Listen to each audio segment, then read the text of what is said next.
All right, so Good day, good day, good day. This is the first initial segment of Yonder Presents. I have a special guest. I mean, really, this has been my road dog for last 21 years, 22 years now. On his journey 22. to tabooness. We did what I do is taboo tour. We done some books together. We've done some tours together. We've written some books together and a whole lot of other stuff. And also, not also, but also, he's a national comedian, does great work, has been on numerous TV shows, and just doing his thing. This is Troy, Ghost Host Rawlings. Took it back to Ghost Host. Ghost Host Rawlings. What's going on, Doctor? How you feel? Good, good day, man. Good day. It's always a blessing to have you for my first show, my last show. Any show I can get you on is always a blessing because along the way, as we're doing what we do for a living, folks don't have these relationships. You meet people and they're not your friends no more. They're your friends here, they're friends there. But our friendship, along with the business, has always been the same thing. It's been our constant, and Right, it's been a good right. thing. So I appreciate your friendship, man. First of all, I appreciate your friendship. Then I appreciate you pushing me. I appreciate your encouragement, and I appreciate you being my writing partner. Oh man, it's more than reciprocal. What you always say, like I'm a reflection of you. But I always brag on my. I always tell people my friends are better than me. But you being my best friend over the past 22 years has been amazing. In the fact that some people say you can't do business with friends, stuff like that, but you learn in the midst of that. And we started on business, but I think because we had like passions, our personality was same. When I say a personality, we are different people, but and this is key. I say this to people that are tuning in too. And I've tried it and I find myself, if you find yourself always criticizing your friend or your mate or something, take a step back. You can work on yourself, but take a step back because a lot of times what happens is like me and Rodney overflow with optimism. It's to the point where it can be sickening to people outside of they be like everything ain't always good. But when you come from where we do and we have different backgrounds, but a lot of things the same, you start realizing that it the best is yet to come. It gets better. You know, shoot, even in death we promise heaven. So it always gets No, better. You know what I'm and saying? you But know what you mhm, just said, and it's that spiritual background. People don't understand how God is first in our life. They see all the fun, but they don't see the hard work on the other side. They don't see all the prayers. They don't see the times that we sit down and pray before we do events. How we pray for each other. Good days, bad days, just praying. Hey man, I'm praying for you, brother. Hey, something going on. Now if something going on. Hey man, I thought about you, so I pray for you. Here, go pray on the message. People don't understand that level of commitment of friendship, right, and it's right. along with friendship, along with business. We, I remember when we did our biggest show and Black Tigers. We were in the small room. We were in a room that sat 200 people. We went from a room that sat 200 people to a room that sat 400 people. We went from a room 400 people to seat maybe 1,000. We went from 1,000 to 4,000 people. When we got into that big room that day, we got down there and prayed before we did anything. It's like, Mhm. look what Lord, look what He's doing, and this is in record time, which folks have no idea about the preparation it takes to be and to do what we do. Yeah, and also the fact that you know our overall mission is to help men and women communicate better in love. And I tell people that I had somebody mad at me. I told a sister that, and she literally got mad at me. But like, yeah, but what is love? I was like, God damn, what? But it's funny that we're in a time that everyone is so critical. And mind you, it's not everyone. Let me because one of the things we say when we do our shows is don't say all. Don't say why do women, why do men. Say some or most because you ain't been with everybody. You don't know how everybody act, and you Yeah, don't want to generalize everybody as being negative. I actually want to get away from that altogether because it starts formulating a track in your exactly. mind, and you start your mental starts getting to the point where you really can form. They used to tell us. which was crazy. They used to tell us we only use 10% of our brain, which is wrong. We use all of our brain. It's just that that 10% is the things we do every day, our routines, brushing your teeth, driving to work. You gotta be driving to work and then all of a sudden you zone out, like, how did I get here? Or you home, don't even know you're home. You drift off in your car, wake up home, and like, how did I get here? You on autopilot. Certain things your brain is like, I already know how to do that. I already know how to do this, this, and this. You ever see a cashier and they talking to you and they ringing up stuff, they going 100 miles per hour. Somebody, it's just second nature.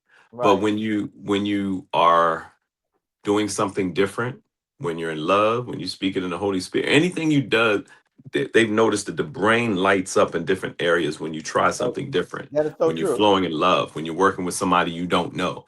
And those are the elements that make life exciting. And like I say, once you and I met 22 years ago, it was like really 23 years ago.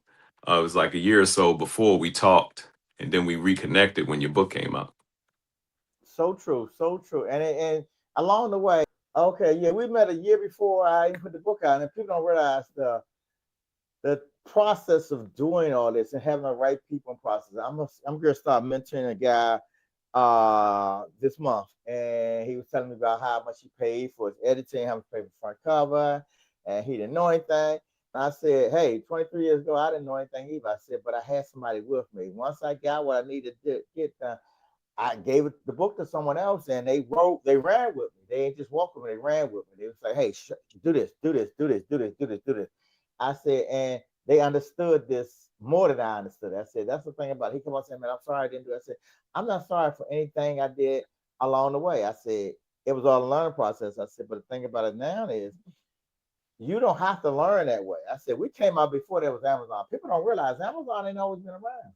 Right, right. And they still wouldn't put our books in bookstores. To this day, Hmm. they still not putting books in bookstores. Right. Bookstores are closing. But people don't realize the hustle. Not I want to call it hustle. The working side of it. It's not even hustle. It was working side of having them in your trunk, doing beauty salons, doing barber shops, doing coffee shops. Anywhere you go, have them on public transportation. We sold them books anywhere that somebody would buy them. That's right. We talked about. I told the guy yesterday, the other day. I said, today you're author. Whatever you was for the first 40 years, you're no longer that. Once you get this book out, you that person all day long. It's not a character. It's who you are. You're author. I said, whether you go in the post office or standing at the post office or standing at your mailbox, you better tell somebody about that book. That's right. You Mm-hmm. can't stop the flow of it all. And finding people with systems you don't have. One of the biggest things we were just talking about this, and it being not that we're going to date this, but it's 2026 now. Yes. So finding people, it's like the team scenario I mentioned to you before. One of the hardest times in my life, and usually the hardest times come between before the biggest breakthroughs. Yes. And Yes. Preach. one of Preach. the hardest time before I started the radio station here back in 2016, I felt like I was going backwards again. I was like, man, what is this? But you have to read the books on the people that have also succeeded in things that you could even dream about. How many times, when they say Kathy Hughes, it was the 33rd bank that gave her the loan, or this other person over here, it was the 100th and something bank.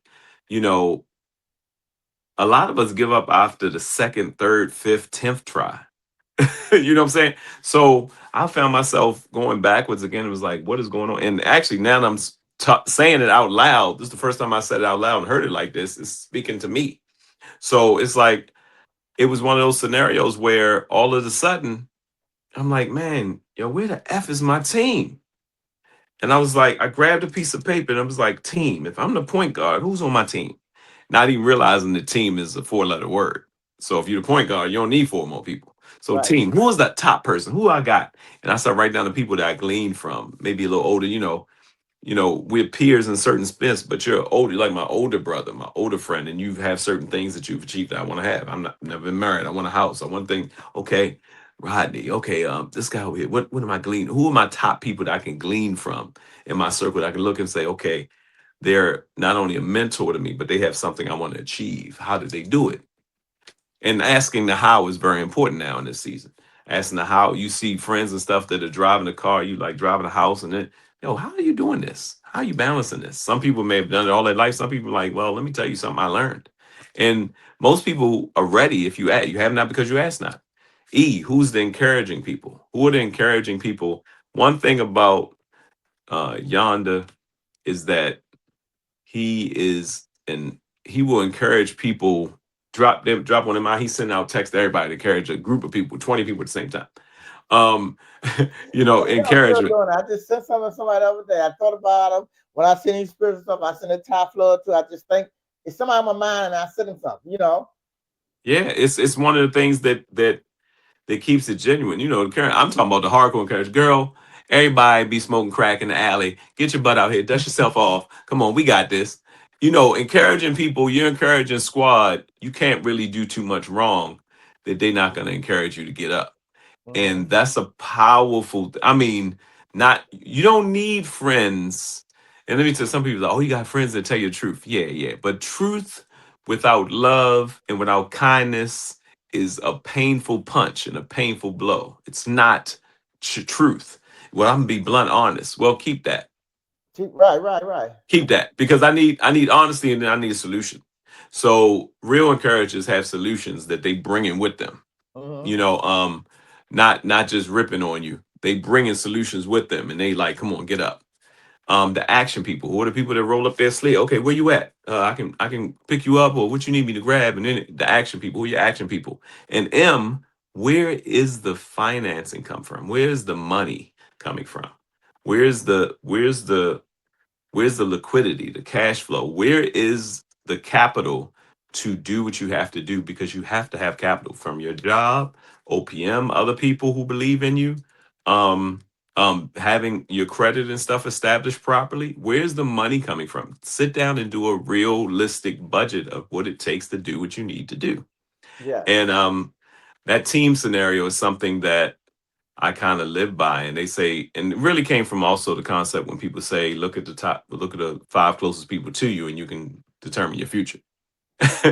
You know what I'm saying? So that's a big deal. That's a big deal for young and old. And young, you still have time to mess up, down, this, that, and the older. We're in that age, like like comedian Bill Burr said, you're not really the age where you dying of old age, but you old enough to drop dead. But that's true. That's true. You know what I'm saying? So From the heart attack side to the stroke side to just not taking care of yourself. But you're right. To stress yourself out at 50, 60 years old. But you're so right. And I don't think that, well, I know there are a whole lot of folks that once you tell them that you're writing or you're a comedian or doing something, well, everyone's in their own mind say, I'm going to start doing that. And I don't even suggest folks be writers some days. Because I tell them what comes with it. I said, are you ready for this? I said, and I told a guy yesterday, he told me he was 68 years old. I said, I'm gonna tell you something. I said, this is the harsh truth of this right now. I said, ain't nobody in your family gonna buy your book. He said, ooh. I said, ain't nobody in your family gonna buy a book. So don't think you're writing a book and mad at your family now. I told another young lady that reached me too. and some I of said, some don't of be them mad may, at your family for but not once you buying get a book. past those 10 people, some of them may, but once you get past those 10 people, Hmm. what you gonna do with the other 90 books that you done bought?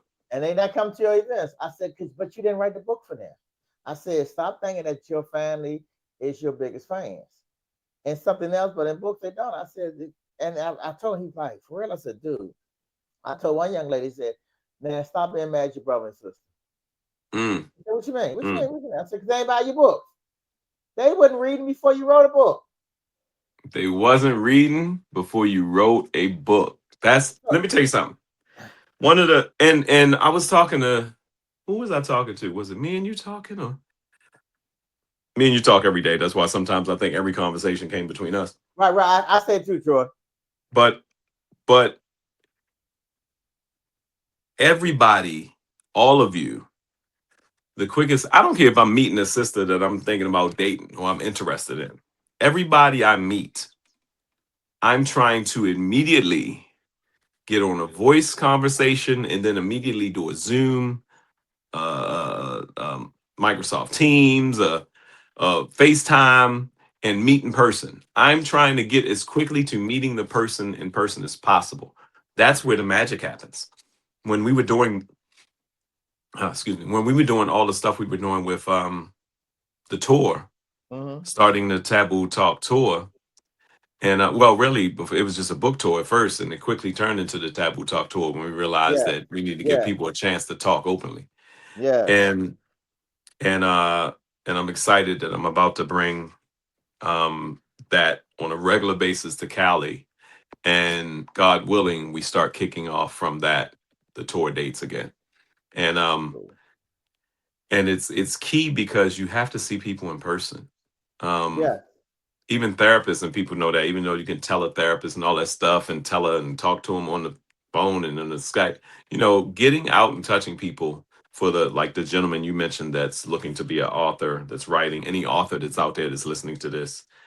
If you're not getting out into the public, if you don't have Yes. books in your trunk, if Yes. you and you gotta take it like a bit. This is modern day crack dealing, y'all. This is like the cat with the CD in front of you trying to put a CD in your hand on Hollywood Boulevard or on Venice Beach or on And he's this there every day. But the downtown. thing is, he's there every day. His consistency is amazing. You're not even And going to work, and he's standing at that same corner in the rain, in the cold weather, in the wind, whatever's going on. He's been there for 5 hours already. And you just driving down the street. and I did it with some cats here in Venice. Shout out to Grant Nicholas who was making the duplications when I had my comedy DVD. And I went out there one time, made like $150. I was like, yes, this is the joint. I need to come out here again. Next day, I barely made enough to get back home. And I thought about that. These guys do consistency, but it's a numbers game. If I stay out here for 8 hours that somebody else is working, I might be able to make the $300. And then one person give them 20, that one person give them 50. They make their money, and it's a numbers game when it Yeah. comes to this book. And it's a business. This book is your business. This book is one of the systems if you're being a book author or whatever you're doing. For one, if you don't sell anything, you're not in business. Mm-hmm. If you're not selling anything, be a product or service, you're not in business. And you can't And stop. You can't stop. One of the biggest things you pushed me to. I remember I did a book signing and I didn't sell any books. You said it's the first and last time we don't go to a you ain't selling a book. But one time I did the book signing, and I say this all the time. I had planned to be on Oprah the next day in my own mind because I had sold 60 books. I was Joe Nobody. The first book signing, I sold 60 books. That's like a record in this industry. As you know, that's a record. 60. And you, Joe Nobody, I said I was at the book signing with everybody, some of the heavyweights. And I sold 60 books. I was like, I'm doing it. I swear Oprah was calling me that Friday. Hey, y'all flying out here and be on my show. But just kept on working, just keep on working, just keep on working. I mean, the consistency in this whole thing. You've been a comedian for how long now, Troy? professional comedian since 2001, so 25 years. Yeah, and consistency. Professional meaning that I got my first actual pay. Uh-huh. But I started doing, I think about the things that I'm doing, and most of the things that I'm doing now, I started doing them when I was a kid. I bought my Uh-huh. first pair of clippers when I was 11. I started working in restaurants when I was 12. I started doing theater arts in high school, and choreography and dancing and producing shows and working with groups and producing groups in high school. So by the time I was 15 and 16, a lot of things I'm doing now, I've been doing for 40 years. So, and most people don't see that. I'll be 51 next month. So Come most on people now, don't come see on that. now. You know what I'm saying? Most people don't see that process of it. But it's just, and this is another thing. If you do the study, most of the established billionaires or multimillionaires that we look at that establish these huge companies. I'm not talking about the tech boom. Tech boom is something different. But I'm talking about like Sam Walton or Henry Ford or Walt Disney, and some of them who got to see. Walt Disney really didn't get to see all No, of he what it died was to before become. yeah, he had it up, but he died before I right, you're right. But we always hear about Colonel Sanders, stuff like that. There's a reason that these cats are in their 50s and their 60s or their late 40s when they get something, because it's about finding the system Mm-hmm. that works. And that system is something consistently that you can do on a regular basis or that works beyond you that brings in capital. And I think that's the thing in finding the systems, because a lot of times when you're a multi-talented or multifaceted person like myself, you just, there's a jack of all trades, master of none. But the quote continues to go, but it's better to be a master of all and a master of none or something like that. Um, but the thing that's so key is finding the systems That that are works. not only that work, that are monetizable, but that work, and then the ones that work beyond you, and then you got to find the teams and all that. It's a life journey, It is. And especially when we first geners, when mhm. we were the first gen of people that's trying something like this out Right. of our And you family. think about trash company. Somebody got to get it. We saying contract, but it's a contract now. But you had to find somebody who needed trash dump. You had to put it in your truck. You had to go find a dump place. It's all a system, and you have to put all of the systems together to come up with a product. It's like baking a cake. All the ingredients make a good cake. If you're missing something, the cake is gonna rise. Yeah, and individual. Here's the funny thing about making a cake, since you mentioned, like I said, the only thing that's usually sweet in a cake mixture is the sugar. Yes. The majority of the things that you have to put into a cake are not sweet. If you taste them by themselves, they make you gag. From the Right. salt, the baking soda, baking powder, the vanilla, all that stuff ain't sweet. You might put something in it that might you might add some chocolate or something to it, but if you added straight regular chocolate, dark chocolate, cacao is not sweet. So and that's the nature of life. A lot of the things, the majority of things we go through in life are not sweet. That's perception, and perspective is everything. I like that. Look, I was gonna tell you, I'm gonna end this one, and we're gonna come back again. I know I'm gonna have you on numerous times here. You just gave me give. I always ask folks to give me something to give everybody else. What would they remember? Not just about you, but about life. Because we go to one subject or one person. That's not. What would they? What would you give a person? What's a life quote of yours?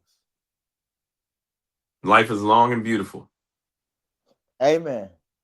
Life Amen. is Now look at long. Troy Outside Rawlings. of Carpe MFDM, seize the day, most fabulous, most fantastic, whatever you want to make them F. Seize the day. Make sure you take advantage of it. But life is actually long and beautiful. Stay present in your day. Don't lose your present. Like they always say. I mean, it sounds redundant, but your day is called. This is called the present because it's a gift. Don't lose this. And a lot of times we spend so much time, our mind literally thinks 80% of the time about yesterday or the past. 90% of that is negative stuff. So we have to force ourselves into a positive mode. Right. But life is long and beautiful. Actually, life is, if you take it day by day, life is a long, beautiful journey. You just have to take it that way. Hey Troy, put give us all your social media. Hey, you can find me at Troy Rawlings Live on Instagram, Rawlings. Google Troy Rawlings, Facebook, Troy L. Rawlings.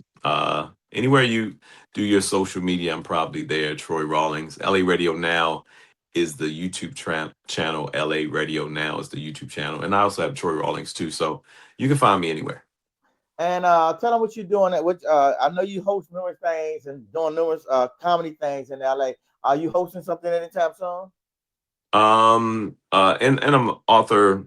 Of course, we're authors, but I'm a journalist with Sheen Magazine. Sheen Magazine will be in LA. We're doing something special here this coming Thursday, just some interviews and stuff like that. But February 20th, kicking off a monthly comedy show here. Soon we'll be kicking off Taboo Talk Live, the live event, live show with special comedian guests and all that stuff. Very adult event here in Los Angeles. So stay tuned, and we'll be launching a new website soon, because with social media, I kind of let the website thing go for a while, but now it's time to set up a Gotcha. site where people can get Oh, one everything. last thing too, and I'll let you go. Oh, book six will be out soon. It'll be out this year. We have a book that's been at the editor for forever. We just haven't had Mhm. time to finish the last piece of it. It's done, front cover. Now, hold on, y'all. We believe in putting product out when you're touring. It's no reason to just have stuff out if you're not going with it. Because we know we love social media like everybody else. We want to go viral and everything else.